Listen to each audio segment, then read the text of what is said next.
6 millions de morts, des enfants soldats, des femmes violées par milliers, des villages rasés, des vies détruites.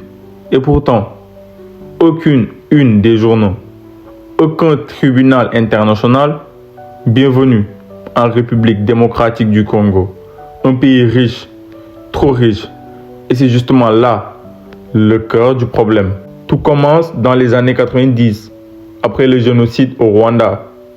Des milices Hutus fuient au Congo. Le Rwanda, le Burundi et l'Ouganda interviennent militairement. Mais très vite, ce qui était une chasse aux génocidaires devient une guerre pour les ressources. Coltan, or, diamant, cobalt, cuivre. Le sol congolais est un trésor et des groupes armés, souvent soutenus par des puissances étrangères, se battent pour s'en emparer. Femme de tout le monde et la femme de personne. Donc, tout un chacun qui voulait satisfaire ses besoins sexuels, bon, il venait sur nous.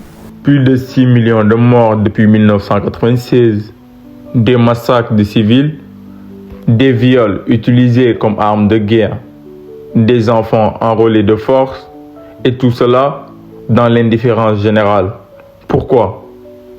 Parce que derrière les Kalachnikovs, il y a des multinationales, des intérêts économiques colossaux.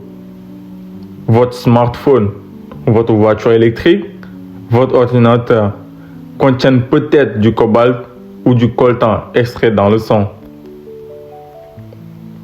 La RDC est pliée par ses voisins, mais aussi par les grandes puissances économiques. Des entreprises occidentales achètent des ressources issues de zones de guerre. Le commerce se fait par des intermédiaires. Personne ne veut savoir, personne ne veut voir. Et les Nations Unies, présentes mais souvent impuissantes, la MONUSCO, mission onusienne en RDC, a été critiquée pour son inefficacité. Des massacres se poursuivent sous les yeux des casques bleus. Des Congolais se battent pour dénoncer cette injustice. Des journalistes, des activistes, souvent menacés, exilés ou même assassinés. Mais dans les médias internationaux, silence. Pas de procès à la Haye, pas de condamnation à des multinationales.